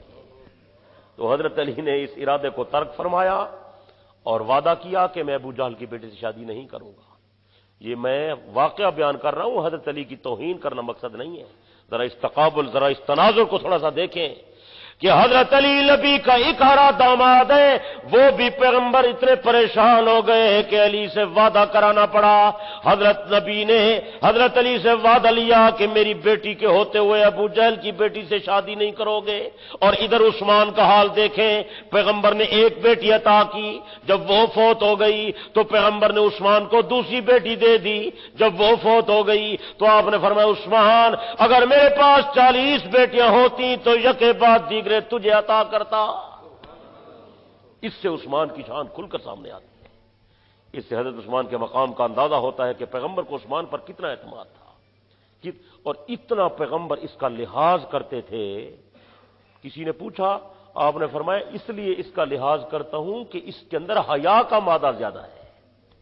حضرت عثمان غنی پیغمبر سے جب بات کرتے تھے آنکھ اٹھا کر نہیں دیکھتے تھے, جب گفتگو کرتے تھے دربار نبوت میں عاجزی سے بیٹھتے تھے اور آنکھیں نیچے جھکی ہوئی ہوتی تھی. ایسے حیا والا شخص تھا. اور وہ مسلم کی روایت ہے جس کو ام عائشہ نے بیان کیا کہ حضور علیہ الصلوۃ والسلام میرے بستر پر, میرے گدیلے پر, میرے گدے پر آرام فرما تھے. گھر میں آدمی سہولت سے بیٹھتا ہے, گھر میں بے تکلفی ہوتی ہے, بے تکلفی میں ایک عجیب کیفیات پیدا ہو جاتی ہیں. تو آپ سیدہ کے بستر پر آرام فرما ہے, تہمد مبارک باندھا ہوا ہے اور تہمد مبارک موٹی پڈلی سے تھوڑا ہٹا ہوا ہے. کسی نے دروازہ کھٹکھٹایا, جو آتا تھا اجازت مانگتا تھا. پیغمبر کے دروازے پر جو آتا تھا بغیر اجازت کے کوئی, بلکہ اگر آپ حضرات توجہ سے میری معروضات کو سن رہے ہیں تو میں یہ عرض کر دوں کہ نبی کے دروازے پر جبرائیل بھی اجازت مانگتا تھا. جبرائیل تو بڑی بات ہے, آگے بتاتا ہوں. جب اسرائیل علیہ السلام پیغمبر کے دروازے پر آئے تو اس نے بھی اجازت مانگی. جب آپ مرض الوفات میں تھے کسی نے دروازہ کھٹکھٹایا نا, دروازہ, تو سیدہ فاطمہ ناراض ہونے لگی, میرے ابا جی بیمار ہیں, یہ کون ہے, لوگوں کو اجازتوں کی پڑی ہوئی ہے. آپ نے ایسے آنکھ اٹھا کر دیکھا, فرمایا بیٹی کیا باتیں کر رہی ہو, پتہ ہے یہ وہ ہستی ہے جس نے آج تک کسی سے اجازت نہیں مانگی. آپ نے پوچھا کون, عرض کیا جبرائیل. اجازت ہے اندر آ جاؤں؟ آپ نے فرمایا آ جاؤ. جبرائیل ادب سے اندر آئے اور سلام کیا, السلام علیکم ایھا النبی ورحمۃ اللہ وبرکاتہ. اللہ پاک آپ کو سلام کہہ رہے ہیں اور فرماتے ہیں میرے حبیب مجھے بتاؤ دنیا میں رہنا چاہتے ہو یا میرے پاس آنا چاہتے ہو؟ یہ مقام نبوت ہے۔ حالانکہ اللہ کو علم تھا، اللہ بے نیاز ہے، جس کو چاہے اٹھا لے، لیکن دنیا کو بتانا مقصود تھا کہ میرے حبیب کا ادب یہ ہے، مقام یہ۔ آپ نے فرمایا جبرائیل اللہ پاک کو بتا دو، میں تو دنیا میں نہیں رہنا چاہتا، یہ تو تکلیف کی جگہ ہے، میں جانا چاہتا ہوں۔ جبرائیل علیہ السلام واپس گئے اور جا کر بتایا آپ کے حبیب مولا دنیا میں نہیں رہنا چاہتے، وہ تو آنا چاہتے ہیں۔ اللہ پاک نے فرمایا جبرائیل واپس چلے جاؤ اور اپنے ساتھ ملک الموت کو بھی لے جاؤ۔ جبرائیل علیہ السلام پھر آئے، پھر دربار نبوت پر، پھر دروازہ حجرے پر، پھر حضور علیہ السلام کے مبارک دروازے پر دستک دی۔ آپ نے پھر پوچھا بم بالباب، کون دروازہ کھٹکھٹانے والا؟ عرض کیا جبرائیل اجازت ہو تو آقا میں اندر آؤں۔ آپ نے فرمایا اندر آ جاؤ۔ جبرائیل علیہ السلام اندر آئے، پھر سلام کیا، السلام علیکم ایھا النبی ورحمۃ اللہ وبرکاتہ۔ عرض کیا آقا میں بھی آ گیا، میرے ساتھ اسرائیل بھی آ گیا، لیکن اسرائیل دروازے پر موجود ہے، اندر آنے کی اجازت مانگتا ہے، خود نہیں آتا۔ یہ ادب ہے پیغمبر کا، اور یہ حکم تو قرآن میں ہے، لا ترفعوا اصواتکم فوق صوت النبی، نبی کی آواز سے آواز اونچی، آواز بلند، لا ترفعوا اصواتکم فوق صوت النبی، اے ایمان والو اپنی آواز کو مدھم رکھو، اپنی آواز کو نیچی رکھو، تمہاری آواز پیغمبر کی آواز سے بلند نہ ہونے پائے۔ اگر تمہاری آواز بلند ہو گئی انتہبط اعمالکم، سارے عمل برباد ہو جائیں گے۔ مقام نبوت ہے۔ آج لوگوں نے یہ مسئلہ کھڑا کر دیا ہر جگہ نبی موجود ہوتا ہے۔ میں کہتا ہوں اگر نبی یہاں موجود ہے، ہم تو سپیکر پر بول رہے ہیں، پھر ہمارے عمل تو برباد ہو جائیں گے۔ بات نہیں سمجھے، بات نہیں سمجھے، موتی دے رہا ہوں، چن کر لے جائیں آپ۔ اگر پیغمبر ہر جگہ موجود ہے پھر ہجرت ختم، تو ہر جگہ ہے، پھر آنے جانے والی بات کیسے ہے؟ اگر پیغمبر ہر جگہ موجود ہے پھر معراج ختم، نبی یہاں بھی ہے وہاں بھی ہے، کیا خیال ہے یا نہیں ہے؟ حضرت عائشہ فرماتی ہے رات کو میری آنکھ کھلی، میں نے حضور علیہ السلام کے بستر کو خالی دیکھا، پیغمبر موجود نہیں تھے، میں آپ کی تلاش میں نکلی، میں پیچھے آئی، میں نے دیکھا آپ جنت البقیع میں رو رہے ہیں اور آپ کی زبان سے جملے نکل رہے ہیں، اللہ اللہم اغفر لامتی، اے اللہ میری گناہگار امت کی مغفرت فرما۔ اگر ہر جگہ موجود ہے عائشہ کہاں ڈھونڈ رہی ہے؟ بات نہیں سمجھ آئے، سمجھ آئی یہ بات نہیں؟ جب آپ مکے میں تھے تو مدینے میں بولتے نہیں آپ، اور جب آپ مدینے میں تھے تو مکے میں، اور جب آپ غار میں تھے تو مکے میں، زور سے بولیں، اور جب عائشہ کے گھر تھے تو اس وقت حفصہ کے گھر میں، اور جب حفصہ کے گھر میں تھے تو ام حبیبہ کے گھر میں، زور سے بولیں، جب ام حبیبہ کے گھر میں تھے تو زینب کے گھر میں، جب حضور علیہ السلام بیمار ہو گئے، مرض الوفات کا واقعہ تمام صحاح کی کتابوں میں موجود ہے، حضور علیہ السلام بی بی میمونہ کے گھر میں تشریف فرما تھے، بار بار کہتے تھے این انا غدا، این انا غدا، کل میں محمد کس بی بی کے گھر میں ہوں گا؟ یہ حدیث پڑھ رہا ہوں، کل کس کی باری ہوگی؟ اگر ہر جگہ ہے تو پھر یوں کیوں فرماتے ہیں میں کل کس کے گھر ہوں گا، کل میں کہاں جاؤں گا؟ اس کے کہنے کی ضرورت ہے؟ مسئلہ سمجھے، مسئلہ یہ اہم عقیدے کی بات ہے، اس لیے اس پر تاکید سے عرض کر رہا ہوں، عقیدے کی اصلاح فرمان۔ جو آدمی نبی کو ہر جگہ مانتا ہے وہ ہجرت کا منکر ہے، جو ہر جگہ مانتا ہے وہ معراج کا، جو پیغمبر کے علم غیب کا قائل ہے وہ علم وحی کا منکر ہے۔ جب پیغمبر ذرے ذرے کو جانتے ہیں پھر جبرائیل کیا وحی لا رہا ہے؟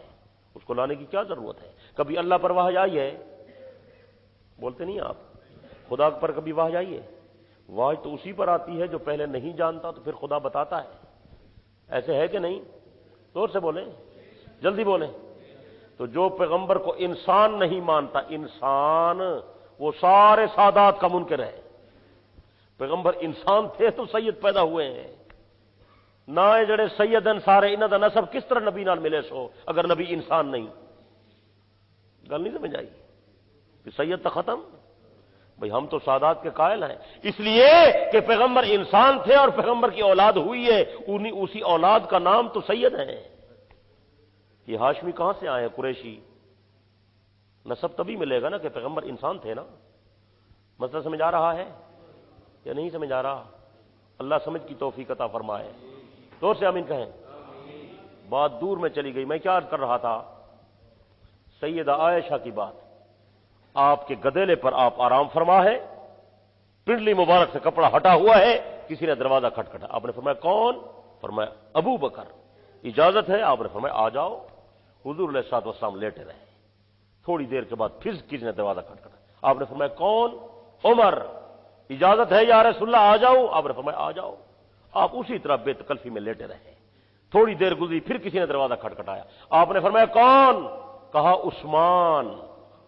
سب کہو رضی اللہ ہو, رضی اللہ ہو تعالی عنہم, سب کے لیے. آپ نے فرمایا آ جاؤ. اما عائشہ فرماتی ہے میں پیغمبر کی ہر ادا کو دیکھتی تھی. نبی کی خلوت کو بیان کرنے والے صحابہ, نبی کی جلوت کو بیان کرنے والے صحابہ, نبی کی خلوت کو بیان کرنے والی عائشہ. صحیح ہے یا نہیں ہے؟ نبی کی خلوت کو کس نے بیان کیا؟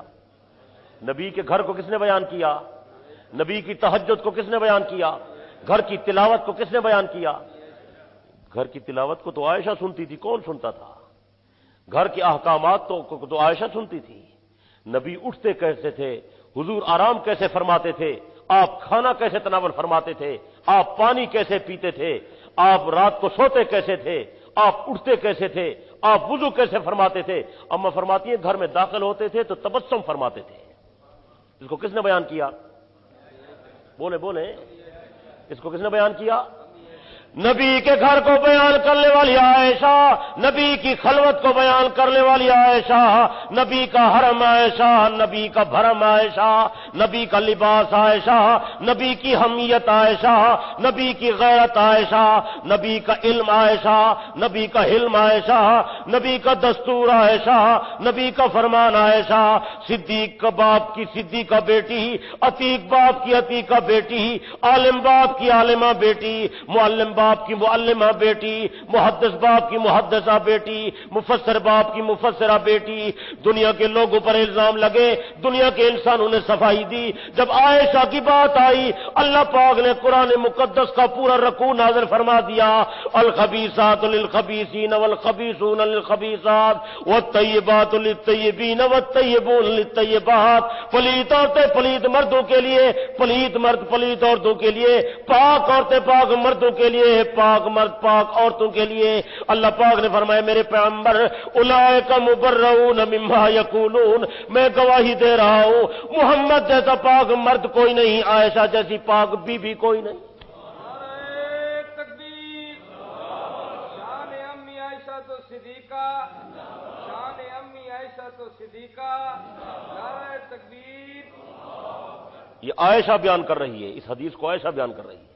فرماتی ہیں جب حضرت عثمان نے اجازت مانگی, حضور علیہ السلام نے اجازت دے دی. جب حضرت عثمان اندر آنے لگے, آپ علیہ الصلوۃ والسلام جلدی سے اٹھ کر بیٹھ گئے اور پنڈلی مبارک کو چادر سے ڈھانپ لیا. اللہ فرماتی ہے میں دیکھتی تو رہی, اب موقع ملے تو بات کروں. بیٹھے رہے, مسائل چلتے رہے. جب وہ چلے گئے تو اماں فرماتی ہے میں نے عرض کیا آقا آج میں نے عجیب بات دیکھی ہے. فرمایا وہ کیا؟ میرے آقا میرے ابا جی آئے تو آپ لیٹے رہے, پنڈلی مبارک کو نہیں ڈھانپا. عمر فاروق آئے تو آپ لیٹے رہے, لیکن ہمارے چچا جب حضرت عثمان آئے آپ جلدی جلدی اٹھ کر بیٹھ گئے, جس مبارک کو ڈھانپ لیا. آپ نے فرمایا عائشہ میں تجھے کیا بتاؤں, جس سے آسمان کے فرشتے حیا کرتے ہیں محمد کیوں نہ حیا کرے؟ ایسی حیا والا آدمی. اب اس کے حیا کا ذرا اندازہ کریں آپ. اب بلوائیوں کا وہ محاصرہ ہے. حضرت عثمان مکان کی چھت پر چڑھے, فرمایا ظالموں مجھے پہچانو تو صحیح میں کون ہوں. میں محمد کا دوہرا داماد ہوں. میں نے کبھی ظلم کیا ہے تو بتاؤ, میں نے کسی پر زیادتی کی ہے تو بتاؤ, میں نے چوری کی ہے تو بتاؤ. فرمایا مجھے اس مسجد میں نماز نہیں پڑھنے دیتے جس کی زمین میں نے خود خریدی ہے, اور اس کنویں کا پانی نہیں پینے دیتے جو کنواں میرا ذاتی ملکیت میرا ذاتی خرید ہے, اس کا پانی میں نہیں پی سکتا. کیا کرتے ہو میرے ساتھ؟ اگر میں نے کسی پر زیادتی کی ہو بتاؤ, آج میں بدلہ دینے کو تیار ہوں. بلکہ قسم کھا کر فرمایا مجھے اللہ کی قسم ہے میں نے زمانہ جاہلیت میں بھی کبھی زنا نہیں کیا. اسلام لانے سے پہلے, اسلام لانے سے عثمان کی زبان نے کبھی گانا نہیں گایا، زبان سے کہہ دینا آسان ہے بھائی۔ عثمان کے ہاتھ نے کبھی چوری نہیں کی، اس ہاتھ نے کبھی ناجائز قتل نہیں کیا، میں نے کسی کا مال نہیں کھایا، میں نے کسی کی عزت نہیں لوٹی۔ بتاؤ میرا قصور کیا ہے، میری غلطی کیا ہے، میرے ساتھ کیوں ظلم کر رہے ہو، مجھے کیوں بند کیا ہوا ہے، میرے ساتھ ایسا معاملہ تو نہ کرو۔ حضرت عثمان رضی اللہ عنہ فرماتے ہیں میں تمہیں اگلی بات بتاؤں، ایک موقع پر پیغمبر نے مجھے اپنا سفیر بنا کر مکے بھیجا تھا، کفار نے مجھے قید کر لیا، خبر پھیل گئی عثمان شہید ہو گئے۔ حضور علیہ الصلوۃ والسلام نے میرے خون کا بدلہ لینے کے لیے 1400 صحابہ سے موت پر بیعت لی، اس وقت تک نہیں جائیں گے جب تک عثمان کے خون کا بدلہ نہیں لیں گے۔ 1400 صحابہ نے جب بیعت کی، اللہ نے 1400 صحابہ کو جنت کی بشارت سنا دی۔ لقد رضی اللہ عن المؤمنین اذ یبایعونک تحت الشجرہ، میرے پیغمبر یہ درخت کے نیچے جو لوگ آپ کے ہاتھ پر بیعت کر رہے ہیں، میں وعدہ کرتا ہوں میں سب سے راضی ہو گیا ہوں۔ ان کی مغفرت کا اعلان ہے۔ جب یہ آیت نازل ہوئی تو حضور علیہ السلام نے فرمایا میرے صحابہ یہ بیعت رضوان میں سارے لوگ شریک ہیں، اگر میرا عثمان ہوتا وہ شریک نہ ہوتا، ایسا نہ ہو کہ میرا عثمان اس میں شامل نہ ہو، میں اپنے عثمان کو شامل کرتا ہوں۔ شراح لکھتے ہیں، حدیث میں ہے حضور علیہ السلام نے اپنے داہنے ہاتھ کو فرمایا یہ یوں سمجھو یہ ہاتھ میرے عثمان کا ہے، داہنے ہاتھ کو کیا فرمایا، اور بائیں ہاتھ کو فرمایا یہ ہاتھ میرا ہے، ھذا یدی وھذا ید عثمان، یہ میرا ہاتھ ہے، یوں سمجھ لو یہ میرا نہیں، یہ میرے عثمان کا ہاتھ ہے۔ پھر اپنا ہاتھ مبارک اپنے ہاتھ پر رکھ کر فرمایا گوارا ہو میں محمد عثمان کی طرف سے خود بیعت کر رہا۔ یہ پیغمبر کا داہنا ہاتھ کس کا ہاتھ بن گیا؟ زور سے بولیں، زور سے بولیں۔ یہ نیچے پیغمبر کا ہاتھ، اوپر عثمان کا ہاتھ، نبی کا ہاتھ۔ جب یہ ہاتھ آیا تو اللہ پاک نے اوپر فرمایا ید اللہ فوق ایدیہم، اس کے اوپر اللہ کا ہاتھ ہے، قرآن میں ہے، اس کے اوپر کس کا ہاتھ ہے؟ اور بعض حضرات کہتے ہیں کہ حضور علیہ الصلوۃ والسلام نے اپنے ہاتھ کو فرمایا عثمان کا ہاتھ ہے، اللہ فرماتے ہیں میرے پیغمبر یہ عثمان کا نہیں، تیرا نہیں، یہ تو میرا ہاتھ ہے۔ گویا عثمان کا ہاتھ تو اللہ کا ہاتھ ہے۔ بات سمجھ آ رہی ہے یا نہیں سمجھ آ رہی؟ اللہ اکبر کبیرہ۔ تو حضرت عثمان نے فرمایا پیغمبر نے جس دن سے اپنے ہاتھ کے ساتھ میرے ہاتھ کو تشبیہ دی، جس دن سے، خدا کی قسم عثمان نے اس دن کے بعد اپنا داہنا ہاتھ اپنی شرمگاہ کو بھی نہیں لگایا۔ آپ اندازہ کریں پیغمبر کی بے ادبی نہ ہو جائے، پیغمبر کی توہین نہ ہو جائے۔ ظالموں میرے ساتھ کیا کر رہے ہو، میرا کوئی قصور تو بچاؤ۔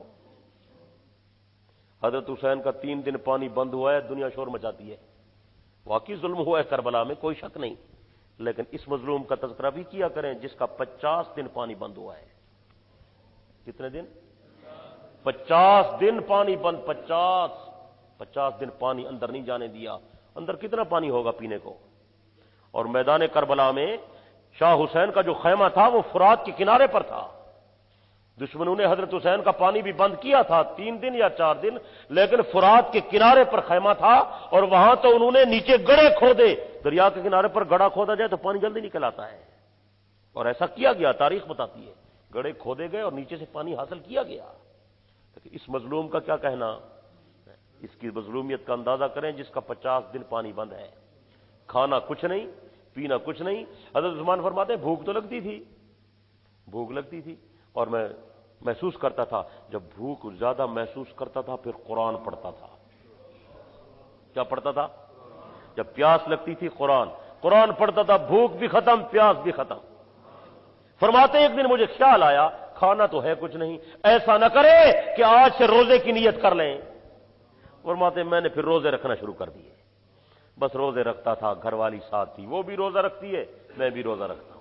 جب افطاری کا ٹائم آتا تھا، اندازہ کرو ملتان والو، افطاری کا ٹائم آتا ہے، اتنی بڑی مملکت کا والی، امیر المومنین، پیغمبر کے بعد پیغمبر کی پوری امت میں 3 درجے کا بندہ، ابو بکر عمر کے بعد 3 درجہ عثمان کا، اتنا عظیم شخص، اتنا بڑا مدینے کا غنی اور سیٹھ آدمی، صاحب دولت و ثروت، صاحب سطوت و حکومت، اور جناب اتنی حکومت اور اقتدار والا آدمی محصور ہے اور اتنا مجبور کر دیا دشمنوں نے، روزے سے ہے، افطاری کا ٹائم آیا پر افطار کرنے کو کچھ نہیں ملا۔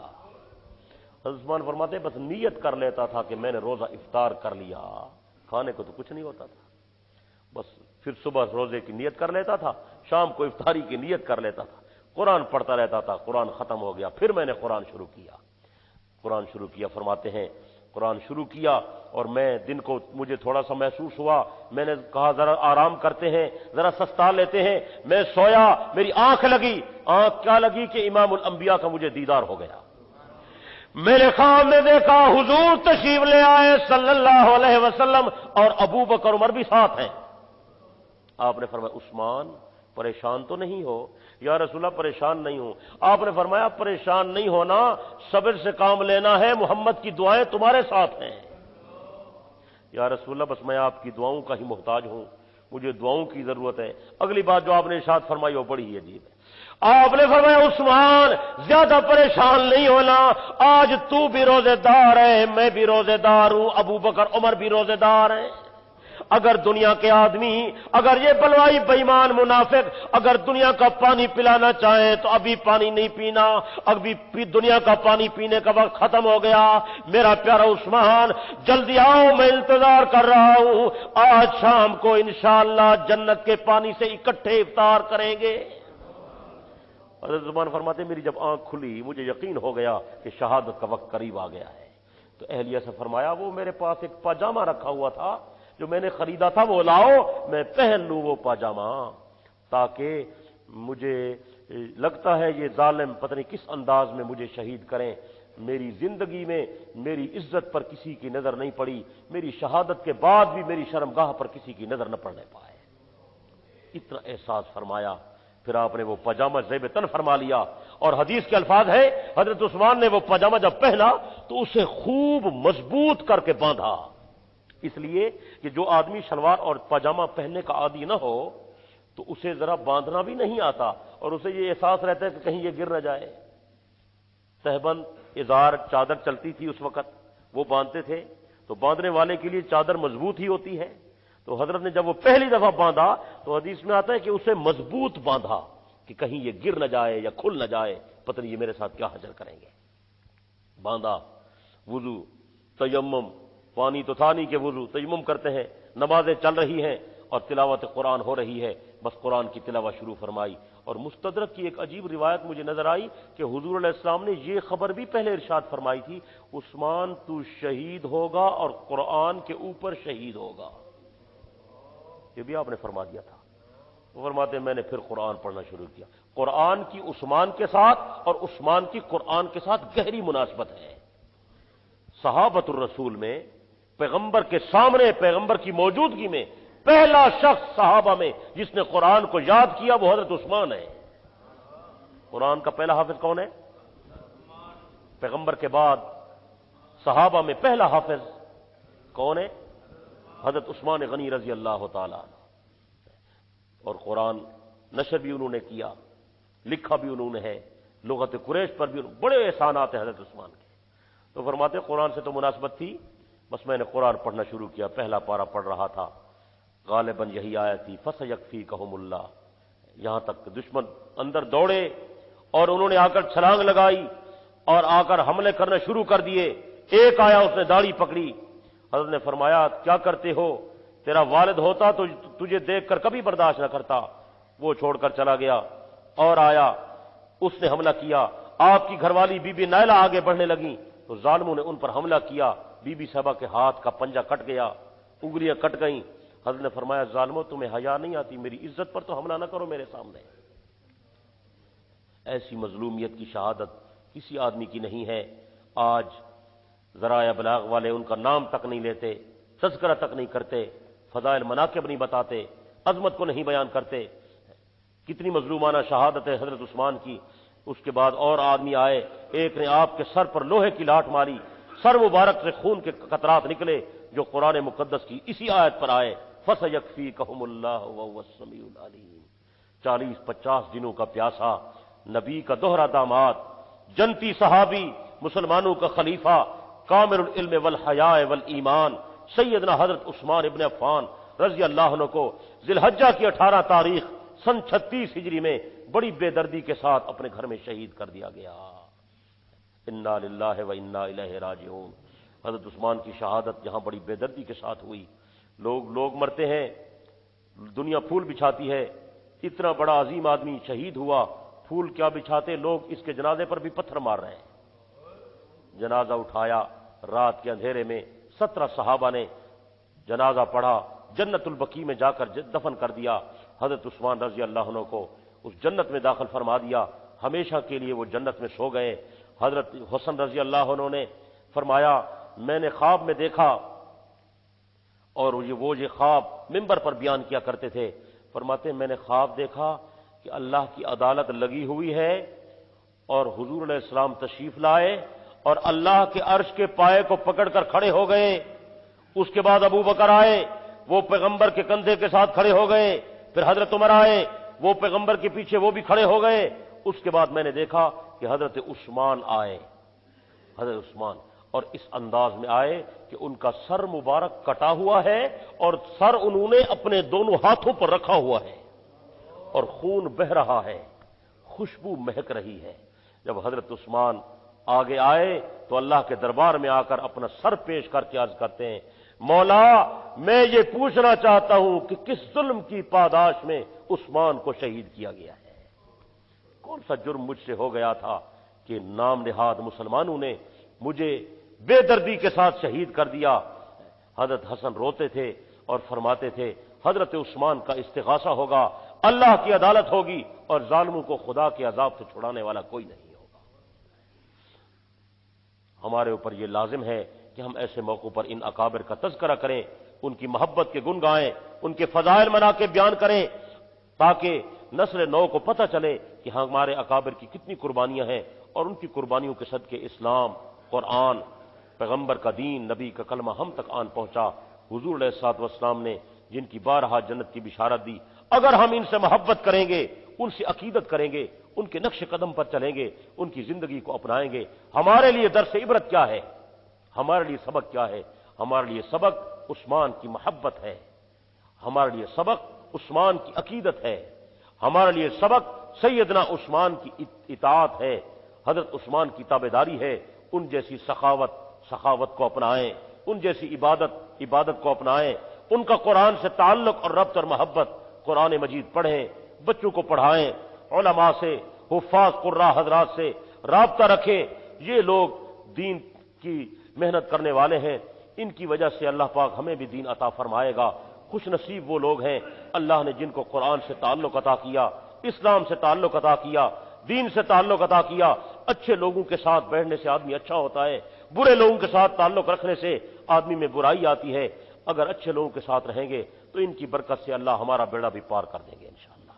تو آپ حضرات کوشش فرمائیں گے نا، دین والوں سے محبت کریں گے نا، اور صحابہ کی عظمت کے گن گائیں۔ یہ فتنے کا دور ہے، روافظ خوافظ اسی طرح کے دوسرے اعداء دین وہ صحابہ کے نقائص بیان کرتے رہتے ہیں، آپ صحابہ کے فضائل بیان کریں۔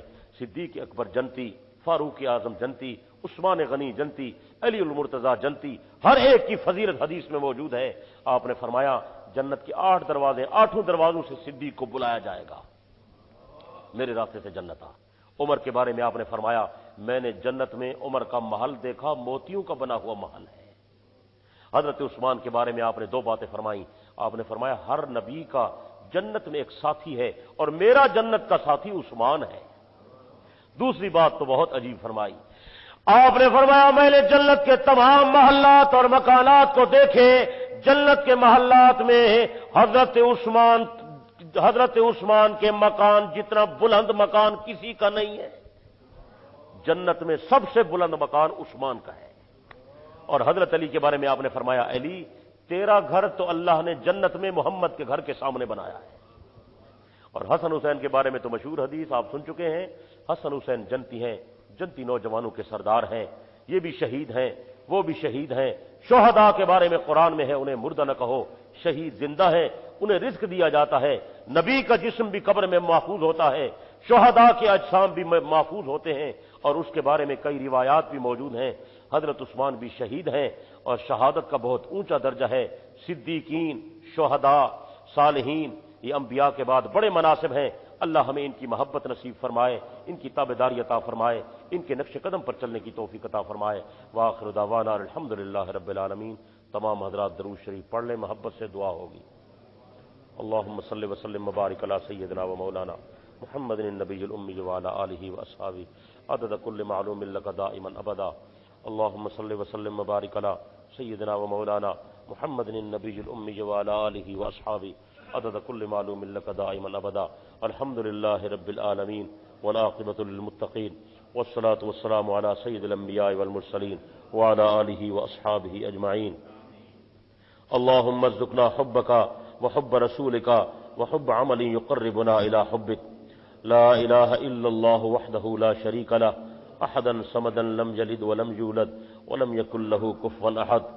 اللہم لک الحمد ولک الشکر حمدا کثیرا طیبا مبارکا فیہ ملء السماوات والارض وملء ما شئت لا نحصی ثناء علیک انت کما اثنیت علی نفسک۔ اللہم انت مالک السماوات والارض انت قیم السماوات والارض اغفر لأمة محمد صلی اللہ علیہ وسلم۔ اللہم انا نسألک العفو والعافیہ والمعافاة الدائمة في الدين والدنيا والآخرة۔ اللهم إنا نسألك الجنة الفردوس ونعوذ بك من النار۔ نستغفر الله العظيم ونتوب إليك، نستغفر الله العظيم ونتوب إليك، نستغفر الله العظيم ونتوب إليك۔ اللهم احفظنا من كل البلاء والمرض والفتن ما ظهر منها وما بطن۔ اللهم اهدنا الصراط المستقيم صراط الذين أنعمت عليهم غير المغضوب عليهم ولا الضالين آمين۔ اللهم ربنا أتمم لنا نورنا واغفر لنا إنك على كل شيء قدير۔ اللهم إنا نعوذ بك من زوال نعمتك وتحول عافيتك وفجاءة نقمتك وجميع سخطك۔ اے اللہ ہماری حاضری کو منظور و مقبول فرما، جو کچھ عرض کیا ہے تیری رضا کے لیے مولا قبول فرما۔ تمام حاضرین کی حاضری کو قبول فرما، سب کے عقائد و اعمال کی اصلاح فرما۔ اے اللہ دین کی سچی محبت عطا فرما، اپنے محبوب کی سچی محبت عطا فرما، صحابہ و اہل بیت کی غلامی نصیب فرما اور ان کے نقش قدم پر چلنے والا بنا۔ اے اللہ ہماری بگڑیاں بنا، ہماری مشکلات کو آسان فرما، ہماری پریشانیوں کو دور فرما۔ اے اللہ ہم سب کے مال میں، رزق میں، اولاد میں، گھر میں، زندگی میں، ایمان میں، عمل میں برکت عطا فرما۔ اے اللہ بے اولادوں کو اولاد عطا فرما۔ اے اللہ بیماروں کو شفاء کاملہ عطا فرما، پریشان حالوں کو خوشحال بنا، گمراہوں کو ہدایت عطا فرما۔ اے اللہ بے دینوں کو دین عطا فرما، بے نمازیوں کو نمازی بنا۔ اے اللہ ہمیں اپنے دین سے تعلق نصیب فرما، قرآن کا علم عطا فرما، حدیث کا ادراک نصیب فرما۔ اے اللہ علم کے مطابق عمل کا جذبہ عطا فرما اور عمل سے زیادہ ہمیں اخلاص کی دولت سے مالا مال فرما۔ اے اللہ اپنی خشیت نصیب فرما، اپنی رضا عطا فرما، کفر سے بچا، شرک سے بچا، نفاق سے بچا، بدعات و رسومات و خرافات و سیئات سے بچا، اپنی اور اپنے محبوب کی سچی محبت عطا فرما۔ جو حضرات دور دراز سے چل کر آئے ہیں اے اللہ تیرے دین کی بات سننے آئے ہیں، ان کا آنا مل بیٹھنا قبول فرما، انہیں اجر عظیم عطا فرما۔ اے اللہ انہیں اجر عظیم عطا فرما، ہمارے اس مرکز کو ترقی عطا فرما۔ جتنے حضرات دین کی محنت کر رہے ہیں، کوشش کر رہے ہیں، اے اللہ سب کی محنتوں اور کوششوں کو قبول فرما، مدارس کی حفاظت فرما، دینی مکاتب کی حفاظت فرما، علماء قراء حفاظ کی حفاظت فرما، اس سے زیادہ ان کا جذبہ قبول فرما۔ اے اللہ علماء کی محنتوں کو قبول فرما کر دنیا میں دین اور علم اور ہدایت کو عام تام فرما، ہدایت کی روشنی کو پھیلا دے، علم کا نور عطا فرما۔ اے اللہ دنیا میں اسلام کا بول بالا فرما، اسلام اور اہل اسلام کو غلبہ عطا فرما۔ مولا کفر اور اہل کفر کو مغلوب فرما، ہمارے ملک کی حفاظت فرما، اس ملک کو حقیقی معنوں میں امن کا گہوارہ بنا اور اسلام کا قلعہ بنا۔ حرمین شریفین زادہم اللہ تشریفا و تکریما و تعظیما، اے اللہ ان کی خصوصی حفاظت فرما، یہود و نصارہ کے منصوبوں کو خاک میں ملا دے اور انہیں کیفر کردار تک پہنچا دے۔ اے اللہ اس مسلمانوں کو آپس میں متحد فرما، اتفاق و اتحاد نصیب فرما۔ اے اللہ نفرت ختم فرما، کدورت ختم فرما، بغض و حسد ختم فرما، کینہ ختم فرما، محبت عطا فرما، آپس میں پیار نصیب فرما، بھائی چارہ اور مساوات کی فضا کو قائم دائم فرما۔ نسل نو کو اے اللہ برائیوں سے بچا، اے اللہ مسجدوں کو آباد کرنے والا بنا، قرآن سے محبت کرنے والا بنا۔ اے اللہ جو حضرات دین کے نام پر خرچ کرتے ہیں ان کے مال رزق میں برکت عطا فرما۔ جو حضرات ہمیں دعاؤں کا کہتے رہتے ہیں، فون کرتے ہیں، آ کر کہتے ہیں اے اللہ ہم سے امید رکھتے ہیں، مولا تو جانتا ہے ہم تو بیکار لوگ ہیں، اے اللہ گناہگار ہیں، تیرے دین کی نسبت ہے لوگ عزت کرتے ہیں، اے اللہ ان تمام لوگوں کی دعاؤں کو قبول فرما، ان کی حاجات کو پورا فرما، ان کی مشکلات کو آسان فرما، ان کی پریشانیوں کو دور فرما، ان کے بیماروں کو شفا عطا فرما۔ اے اللہ اس قرآن کی محفل میں ہماری ان تمام دعاؤں کو قبول فرما۔ مولا ہمیں اسلام والی زندگی عطا کر اور ایمان والی موت عطا کر، اسلام والی زندگی عطا کر اور ایمان والی موت عطا کر، اسلام والی زندگی عطا کر اور ایمان والی موت عطا کر، شیطان اور نفس کے شرور سے پناہ عطا فرما۔ اے اللہ قبر کی زندگی کو آسان بنا، میدان حشر میں اپنی رحمت اور اپنے پیارے حبیب کی شفاعت کا حقدار بنا کر ہم سب کا جنت الفردوس کا داخلہ مقدر فرما۔ ہمارے آباء و اجداد بزرگان دین، اے تمام مسلمان مومنین و مومنات جو دنیا سے چلے گئے، اے اللہ ان کی مغفرت فرما، ان کے درجات کو بلند فرما، ان کا جنت کا داخلہ مقدر فرما۔ اے اللہ ہماری دعاؤں کو اپنی رحمت سے قبول فرما۔ رب اغفر وارحم وتجاوز عما تعلم انك انت الاعز الاعلم الاكرم۔ رب اغفر وارحم وانت خير الراحمين۔ ربنا تقبل منا انك انت السميع العليم يا حنان يا منان يا ذا الجود والكرم يا ذا الاحسان والمنن يا الله يا رحمن يا رحيم يا حي يا قيوم برحمتك نستغيث۔ وصلى الله تعالى على حبيبه سيدنا ومولانا محمد وعلى آله وأصحابه أجمعين آمين آمين آمين برحمتك يا رب۔